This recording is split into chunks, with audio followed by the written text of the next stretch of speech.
కాకినాడలో సందడి చేసిన కల్కి స్లగ్ బుజ్జి. ప్రముఖ హీరో ప్రభాస్ నటించిన కల్కి సినిమాలోని బుజ్జి కాకినాడ వచ్చింది.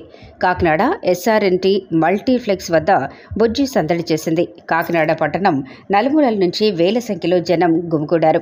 దీన్ని కంట్రోల్ చేయటం పోలీసుల వల్ల కూడా కాలేదు. మల్టీప్లెక్స్ యాజమాన్యం ప్రైవేటు సెక్యూరిటీని పెట్టుకుని దీన్ని ప్రదర్శనకు ఉంచింది. దూరం నుంచి చూసి జనం మురిసిపోయారు.